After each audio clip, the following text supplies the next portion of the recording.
Welcome to Christchurch, a city like many others in the world that's dealing with the recovery of a traumatic earthquake. Rubble still lingers and road cones laden empty streets. Shattered glass is a familiar sight, along with drilling that mimics the pounding of anxious heartbeats. Hope. Now that's become a familiar word that finds itself pasted onto walls and hidden in the ideas of gap fillers and street art.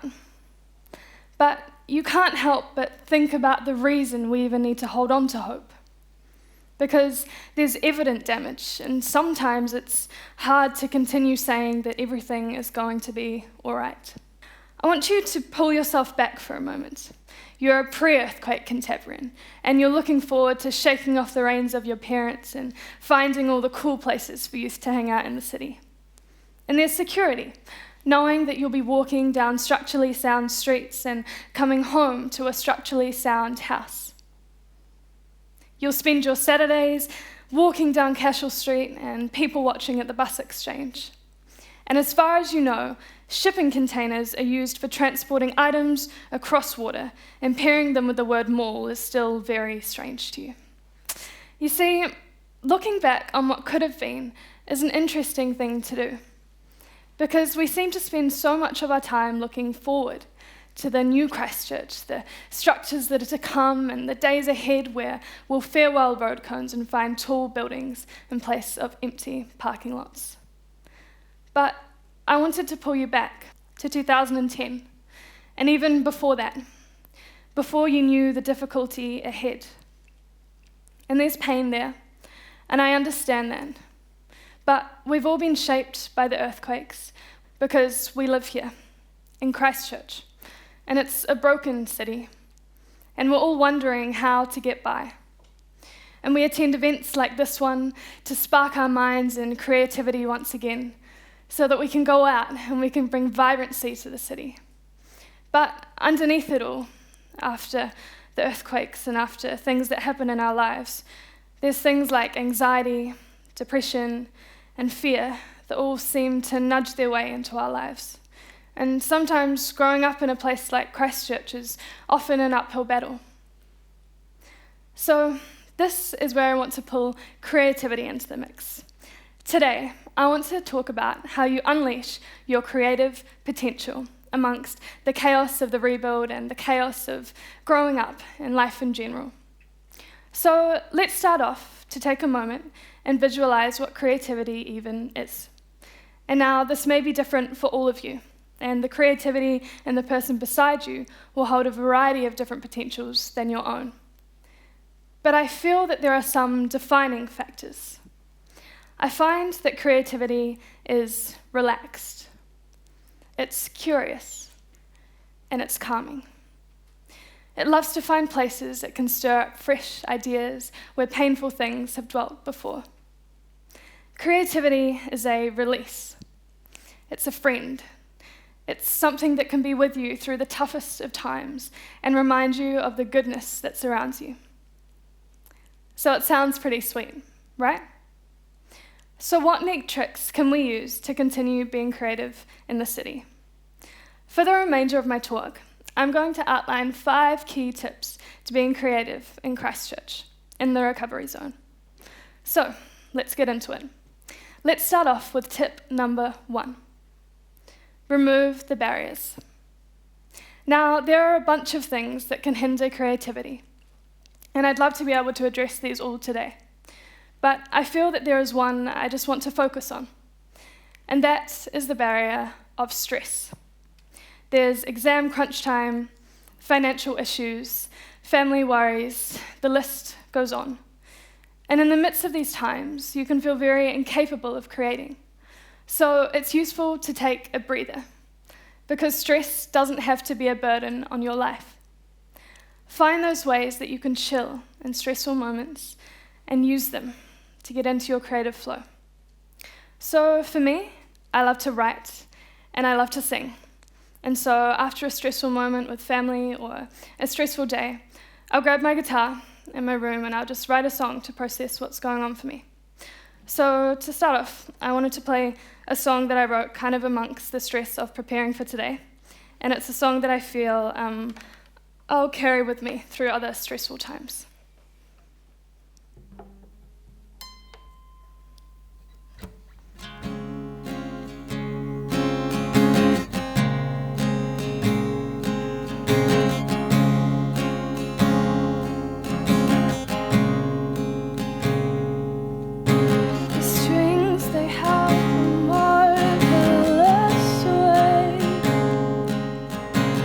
Turning all the grey skies into blue,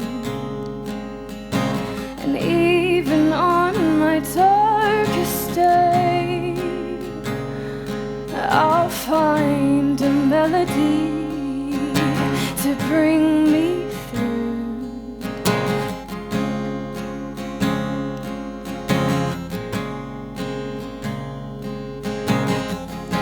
I know that I can confide in my paper and pen at all times, turning confusing feelings into tunes that will breathe new life. 'Cause there is power in this music, I'm just learning how to use it right.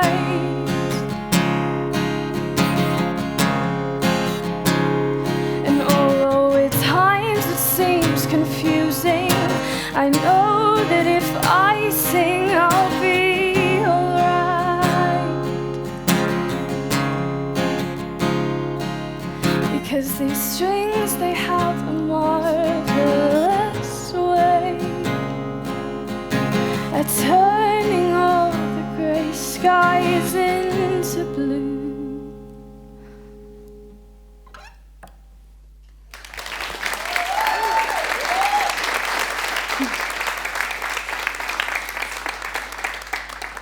So even playing that now is really calming for me. And I'm sure you guys all have those different ways that you can chill in stressful moments. So I'd encourage you to find them and use them to get into your creative flow. So, moving along to tip number 2, which is find a new space. It can get very overwhelming when we dwell on the fact that we don't have many tall buildings in Christchurch, because we want to explore and we want to have fun whilst we're young, but a lot has been taken from us as youth. Places to hang out and build relationships, and if we're still in school or we're still studying, we can't exactly travel yet, so we've kind of just got to work with what we've got, which isn't a lot. So for this tip, I wanted to play you a part of another song that I wrote.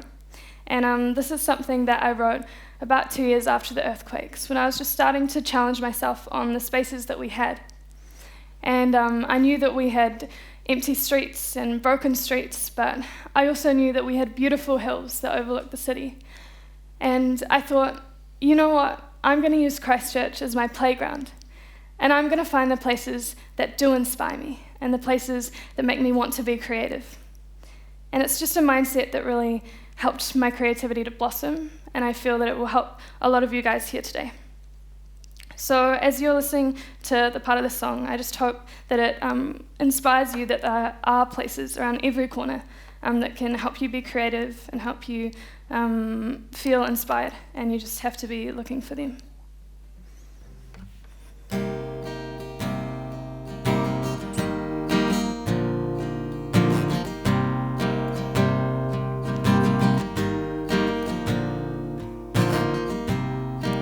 The streets are not paved with gold. There are fresh cut walls and broken homes, but I thrive on the stillness of night, when I stand on the hills and observe the missing light, filling the empty spaces with my breath. And we run this city like it's our adventure town, and we love this city even though it's falling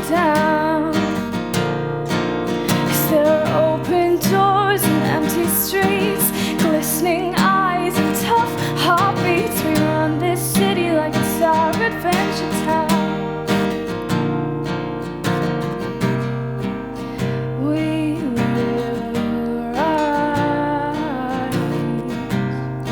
from the ruins created in our lives, and we will rise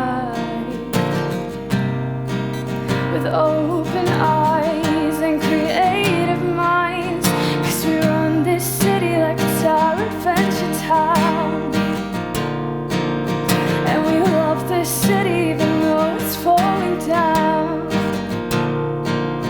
There are open doors and empty streets, glistening eyes and tough heartbeats. We run this city like it's our adventure town.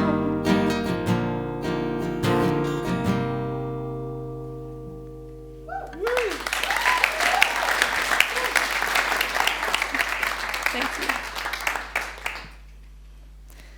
So find a new space, because sometimes you can get comfortable creating in a certain place or a certain way, and often it's a challenge, but finding that unfamiliar territory is something that can bring fresh ideas you wouldn't think of elsewhere.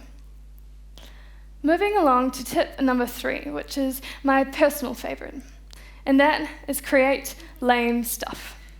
Because creativity is beautiful in all its forms, and there are amazing artists like Vincent van Gogh or even Beethoven, painters, composers, who create beautiful, intricate, well-thought-out artworks. But I find some of the best creative expressions are those worn poems pasted up on street corners, or for me, just a song I've written in my bedroom after I've had a day from hell. Because they capture the rawness, those nitty-gritty moments of life that you struggle to process. And after the earthquakes in Christchurch, there came a lot of destruction and brokenness, and there was just a lot of lame stuff. But people created from it, and people are still creating. And so what we find in Christchurch today is something very unique and admirable. So I'd encourage you guys to be daring. Write some lame songs or poems that don't rhyme very well. Draw some little stick figures on napkins and leave them in cafes for people to find. Because it's often in those times that we create just for the sake of creating that we get the most release. And even if it's lame, it's worth it.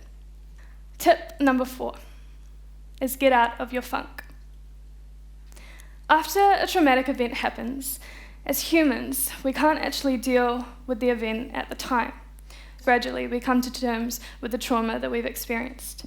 And so that means that weeks, months, even years after something has happened, we can still be processing it. And so it's okay to still be grieving from experiences that have challenged you, and it's okay to still be processing what happened a while ago. But I find the key in these times of processing is to lift yourself from the negativity and find those things that help you process what's going on in your head and help you unpack those emotions. And creating is such a release. I find that when you start to create in tough seasons, it almost changes your perspective, because you start to see the difficulty as something that you can express with a poem or with a song. It may simply be a conversation with a friend that inspires you or helps you understand what you're feeling inside. The difficulty may be that you wake up and you don't feel 100%, so you go to your wardrobe and you put on an awesome outfit because you know that it'll boost your mood. However you create, it's worth doing, even in the tough times. And creating from devastation is something that brings new hope and life. So, we made it to tip number 5. The 5th and final tip is own it. Own your creativity. Creative people are bold and daring. They test logic and they create new, innovative ideas. Being a creative person is awesome. And sure, people are going to question why you do those weird things that creative people tend to do, like climb on the roof to watch the sunset or drive to the beach on a rainy day just because you want to see how the raindrops disrupt the water's surface. They'll question why you never bother to read instruction manuals or why you're daydreaming constantly. But these things are all worth doing, and so much more, because they make you who you are, and they stir up fresh ambition and unlock amazing ideas. So, what have we achieved today? I think, hopefully, we've dwelt a bit on the pain we feel about Christchurch and the brokenness that comes emotionally from difficult experiences. But then we've delved into the world of creativity, and we've unpacked 5 key tips to being creative in a recovery zone. So let's recap those quickly. Number 1, remove the barriers. 2, find a new space. 3, create lame stuff. 4, get out of your funk. And 5, own it. I hope this talk today has given you some inspiration of how to find your creativity and how to use your creativity in those tough times, especially growing up as a young person in Christchurch. This is probably my favourite part because I get to play you guys one last song, and this is a song that kind of came from some ideas that I wrote down on a plane ride back into Christchurch when I was just overlooking the Canterbury Plains, and I just realised how much I love the city. And so it just encapsulates that love that I have for Christchurch, and it underpins a lot of the ideas that I've discussed today.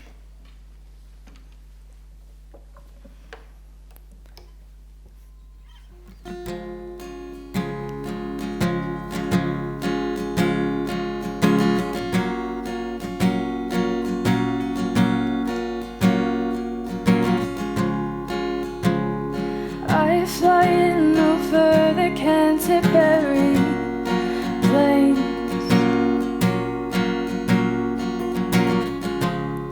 I see the geometry that man has made.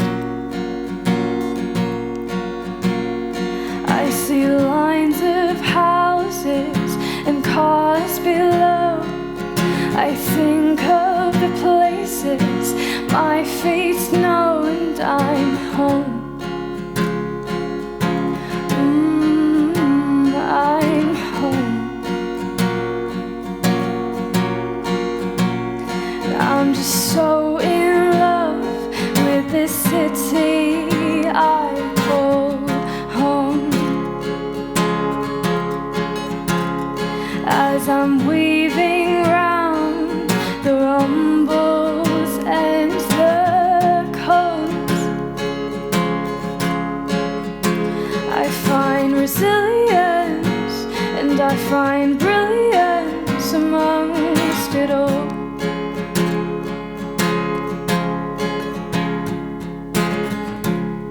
I watch the ocean as it greets the land. Almost feel as though I could scoop it up in my hand. And it's such a small place in comparison to the landscape of the world we live. But I feel it knows my name as I return to it today. And I'm just so in love with this city I call home. As I'm weaving round the rumbles and the cones, I find resilience and I find brilliance amongst it all. And I guess I don't know if it'll always be my home, but I've engraved my footprints upon the street.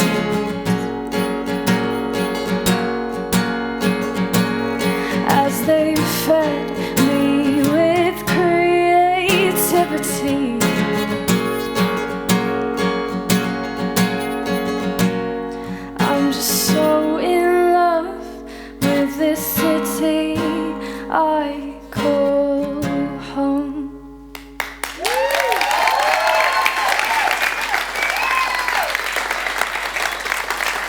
you.